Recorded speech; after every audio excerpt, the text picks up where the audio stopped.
Hello les gars, nouvelle analyse de pro, bienvenue aujourd'hui, on s'attaque à Doolpolk, très très bon joueur de cash game, très bon joueur de cash game heads up et il joue beaucoup de parties de cash game live en stream, en high stake, donc ça va être très très intéressant. Je vous ai sélectionné 4 spots. Le fameux spot où il fait un Nearofall de folie contre Phil Mood, donc on va rentrer vraiment deep dans le thinking et voir s'il a bien fait de folder ou pas. Ses stratégies de value bet et des spots de bluff, on va voir comment il équilibre ça, on va voir des spots contre Tom Dwan, ça va être super intéressant, on va voir comment il a joué contre un joueur récréatif, Beat King, et il lui a pris le max. Donc beaucoup de leçons à en tirer, beaucoup de leçons techniques que vous allez pouvoir implémenter dans votre jeu pour tout simplement être un meilleur joueur et gagner plus d'argent à vos tables de cash game live. Donc c'est parti, on rentre dans l'action, on commence par cette main quand même assez extraordinaire. On est parti pour cette première main, ce Hero Fold de folie. Vous allez voir, donc ça commence en 200-400, Philmood qui décide d'open Dame 10 off. Il se fait flat par un joueur créatif au bouton avec paire de 2. Et Doolpok qui décide de défendre, 10 et 7 off, il a un gros S sur les deux joueurs et un joueur créa dans le coup. Il augmente ses fréquences de call. Et je crois qu'il n'y a pas énormément de rake sur cette table. Et la catastrophe, quinte max contre deuxième quinte. Et vous allez voir, il va vraiment perdre le minimum. Doolpok qui check, Phil qui décide de jouer tricky jusqu'au bouton. Le bouton qui décide de tourner directement sa paire de 2 en bluff. Et Doolpolk, évidemment un check raise assez facile pour value. Hein. On joue contre un joueur créatif, on unblock tout le board. On a une très bonne main, on a juste énormément d'argent à chercher, il y a beaucoup de mains qui vont nous payer. Et la catastrophe, Phil qui décide de faire tapis 97 200 dans un pot qui faisait à peine, enfin un peu plus de 10 000 $. Évidemment, avec paire de 2, un autre affaire que fold. Et là, au final, quand on réfléchit, vous allez voir, on va essayer de réfléchir un petit peu, on va essayer de calculer notre cote et de voir un petit peu notre équité contre la range de push de Phil Mood. Je vous ai ouvert un Flopzilla et on va tout de suite rentrer un petit peu plus dans l'analyse de range, le comptage de combos. Alors déjà, la première chose à faire, c'est de calculer notre cote. Évidemment, on a un très très mauvais prix. Il nous demande énormément d'argent. On a 90 200 $ à call dans un pot qui fait actuellement 110 100. Donc on a besoin de 45% d'équité. Et regardez la range que j'ai mis tout simplement à Filemo. Donc déjà, j'ai mis Dame 10 et Dame 10 off parce que je pense qu'il peut open Dame 10 off. La preuve en est, il le fait. J'ai mis tous les brelans de valet, paire de 9, paire de 8, paire de valet, ok. Et j'ai mis des combos de draw, et j'ai mis que les combos de draw à pique, As-10, As-8 de pique, As-Dame de pique et 8 et 9 de pique. Et vous voyez que contre cette range, on n'a que 34% d'équité, donc on fait une erreur tout simplement à coller. Et honnêtement, je vais vous dire quelque chose, je pense que ici, il ne va jamais, et je vais discount, je vais enlever tous les brelans. Je vais vous dire pourquoi. Parce que déjà, il y a une proportion du temps, il va assez bête les brelans, mais vous allez me dire les straight aussi, on pourrait pondérer, mais on va pondérer après. Mais pourquoi en fait, il va jamais faire taper ici? Parce que quand Doolpog tout simplement relance, Phil est assez fort pour comprendre que Doolpog va avoir 10 et 7 dans sa range, Dame 10 dans sa range. Ok, et c'est beaucoup de combinaisons, parce qu'il va défendre tous les combinaisons offsuit, il est en big blind. Il a 10 et 7, il a Dame 10. Donc pourquoi il irait faire tapis une tonne et overplay complètement paire de 9, paire de 8, paire de valet? Il ne les a jamais, c'est un trop bon joueur. Enfin, c'est pas, enfin, faire ce genre de move tapis comme ça, ball en 8, c'est un énorme overplay, aussi deep. Phil va jamais faire ça, c'est un joueur plutôt conservateur. Il comprend, il va juste jamais faire ça, donc je vais tout simplement exclure ce genre de main dans sa range. Et si on comprend qu'il reste que des combos de draw qui tentent un move, justement 8 et 9 de pique, Roi 10 de pique, As 10 de pique, As 8 de pique, As Dame de pique, est-ce que je pense qu'il prend, quand il prend que les combos de draw, on se rend compte qu'on n'a pas du tout l'équité suffisante, on n'a que 18% contre cette range. Et honnêtement, je pense que tous ces combos, je suis sympa, hein. Je pense qu'il les joue absolument jamais comme ça. Je pense que tous les bons draws, il va les call pour embarquer le fiche, rappelez-vous qui était au bouton, juste réaliser son équité. Et je pense très honnêtement qu'il va quasiment jamais le faire. Du coup, qu'est-ce qui reste dans sa range? Que des dames 10 quasiment. Même si, regardez, on pondère, hein. On peut dire que de temps en temps, Dame 10 off, il va pas les open pré-flop, et peut-être qu'il va laisser bet flop, je suis d'accord avec vous, il faut pondérer.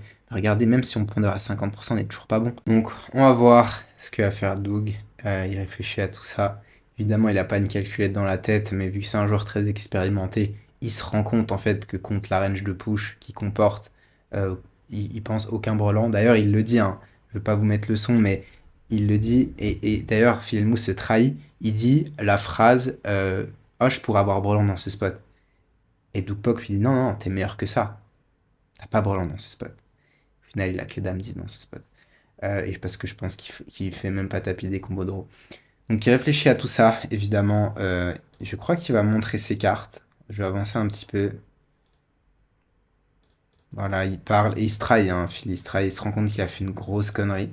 Parce que croyez-moi que quand vous avez Dame 10 contre 10 et 7 sur Valet 9 8 et que vous prenez que 7K, ça fait chier. Ça fait vraiment chier. Et il se rend compte qu'il fait une énorme erreur.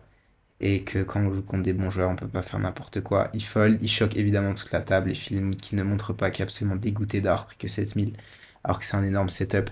Il aurait dû, euh, il aurait dû tout simplement prendre beaucoup plus d'argent. Mais voilà, on peut pas jouer des joueurs extrêmement bons professionnels comme si c'était des dindes. Faites pas ça, le jeu versus reg, c'est pas pareil que le jeu versus fiche. C'était la petite leçon du jour et on enchaîne avec la main suivante. Alright, c'est parti, ça va être deux spots de bluff de Doug Polk et dire quelque chose d'important sur les dynamiques quand vous jouez contre des joueurs professionnels, vous allez voir. Donc UTG décide de relancer paire de 4. C'est extrêmement loose, mais bon, on est en stream, je suis pas sûr qu'il soit 8 ou 9 max, hein, sinon je vous déconseille d'open ce genre de main UTG. Et Tom Don qui défend, check check turn, ok. On peut c-bet, honnêtement j'ai une préférence avec Doug pour le c-bet, surtout que Tom en big blind va défendre extrêmement loose. On est très content de value protect, il peut call des king eye, on a de la value accidentelle, mais aussi on est très très content de faire foller des mains comme 10 et 9, valet 10, roi dame, roi valet, ça fait, enfin, valet 7, il va défendre extrêmement loose, donc ça fait une tonne de combo, donc ça fait vraiment sens de bet small. Doug décide de checker back. Ici, il va continuer avec sa gutshot, il bat tous les bluffs, tous les flush draws, tous les random bluffs, il va coller. Tom a très très bien trouvé la turn.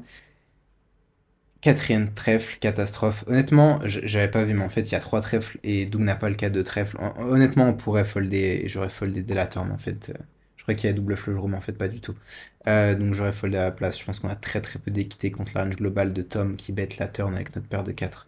Donc j'aurais tout simplement foldé. Maintenant, ce qui est très intéressant, c'est que arrivé river, il y a deux choses quand on se prend un check. Demandez-vous, est-ce que vous avez souvent gagné le pot? Et la réponse est non. Honnêtement, si on check back ici à la place de Doug, on a tout le temps perdu le coup. Sauf cas où Tom avait un bluff et décide de give up, mais souvent les bluffs qu'il a turn, c'est souvent des bluffs qui comportent un trèfle, donc améliore. Donc au final, il a très très peu de bluffs joués comme ça. Arrivé river en check. Et donc on gagne très très très rarement au showdown avec notre paire de 4. Une fois qu'on a compris ça, il faut se dire, ok, est-ce que je peux pas bluffer? Et il y a plusieurs choses à se demander. Déjà, demandez-vous où on en est dans notre range. Ici, on se rend compte que paire de 4, on a une des pires mains de notre range, très honnêtement. On a envie de tourner cette main en bluff parce qu'on a la pire main. On a très peu de bluff en perçu. Honnêtement, notre range de check bat et de call turn, arriver river sur ce roi de trèfle quand ça complète et quand il y a 4 trèfles au board, quels sont nos bluffs? Franchement, j'en trouve pas beaucoup. Donc, comme on n'a pas beaucoup de bluffs et plein de mains en value, on a le droit justement de commencer à tourner en bluff cette paire de 4 parce qu'on gagne jamais, parce qu'on a très peu de bluff et qu'on a des mains en value. Ici, typiquement, si on a une main comme 2 valets, de dames, de 10 avec un trèfle, on va checker back le flop, on va call la turn et arriver river, on fait flush, on va pouvoir value bet, donc on a plein de combos. Donc on a le droit de bluff. Maintenant, ce qu'il faut se dire, c'est qu'évidemment, ça c'est en manière plus théorique, quand vous jouez contre un bon rec comme Tom, un joueur professionnel, bah, vous allez vouloir bluffer votre bottom range, rajouter des bluffs dans votre range de bet river pour équilibrer avec vos value n, etc. Et en plus, vous avez le droit de bluffer parce que vous avez des value n. Maintenant, quand vous jouez contre des joueurs créatifs, évidemment, ça va être important de se poser toutes ces questions. Mais outre mesure, il y aura d'autres choses qui vont être importantes à penser, beaucoup plus importantes, disons, contre des joueurs créatifs, c'est quelle est sa range et qu'est-ce que je veux faire fold. Ok, bon, et même si évidemment, il faut se poser ce genre de questions contre un reg, mais contre un fiche, c'est vraiment ce que vous allez vouloir vous poser comme question en premier. Si typiquement, vous comprenez que dans la range du fiche, vous essayez de targeter une flush et qu'il fold jamais, bon bah, même votre bottom range, bluffez-le pas, parce qu'il va être trop CS. Quand vous bluffez, il faut quand même avec une grosse partie range qui fold chez votre adversaire. Et ici, typiquement, il y a des mains qui foldent, hein. S'il a une main, bah, paire de 8, il a le droit de folder, paire de 5, paire de 2, il a le droit de folder, des combinaisons de paires, As-8, As-5, As-2, des one pair end, des mains comme As-10 de cœur, As-10 soft sans trèfle, etc. Il va folder.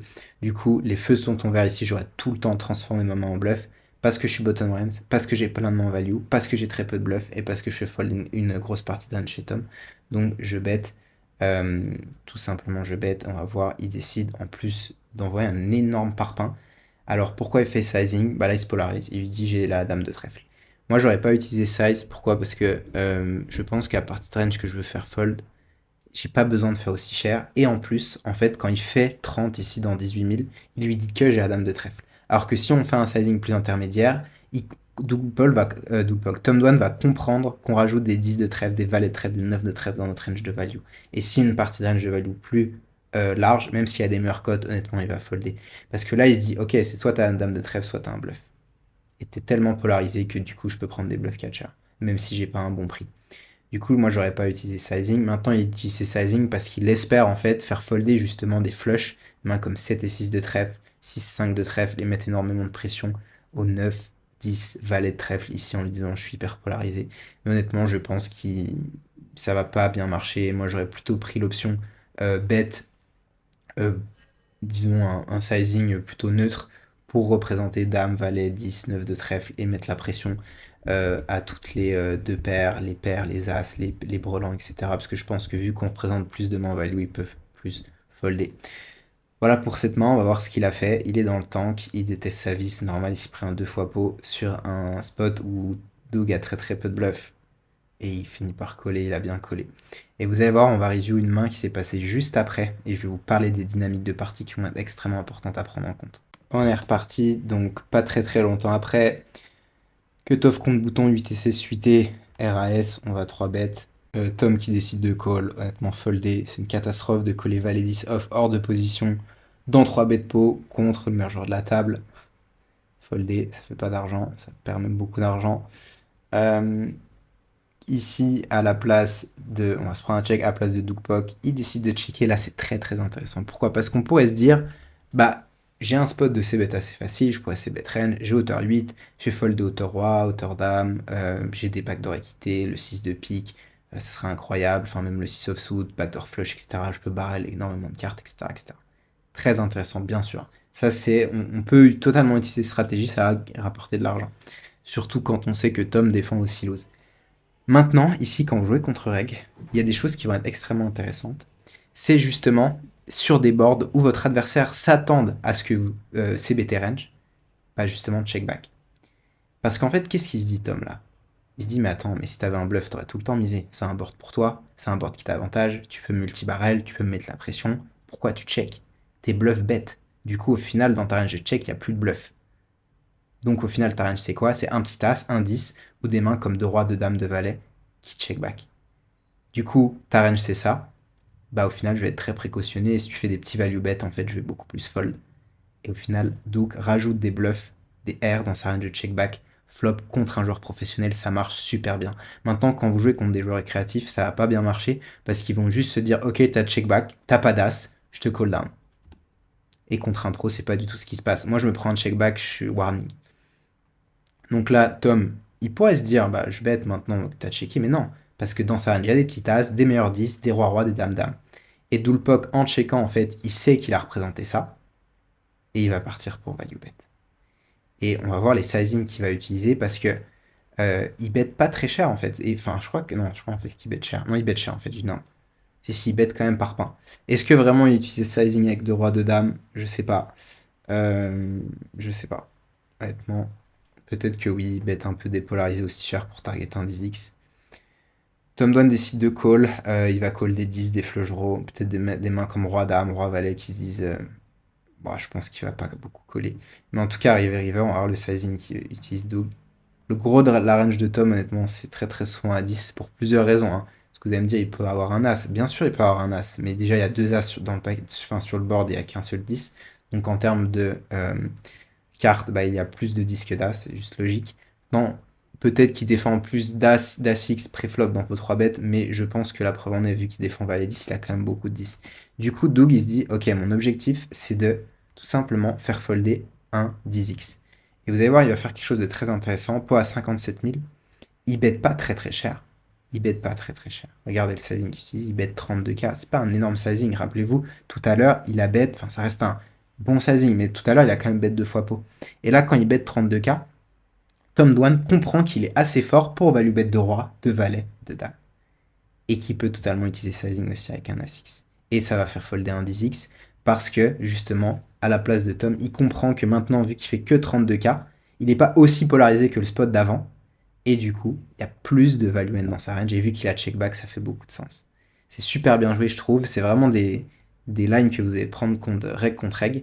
Et aussi, il y a quelque chose d'autre qui est très important à prendre en compte, c'est tout simplement les dynamiques de partie. Là, juste avant, on vient de faire un bluff avec paire de 4. Cette main, c'est juste après. Enfin, ou peut-être 5-10 minutes après.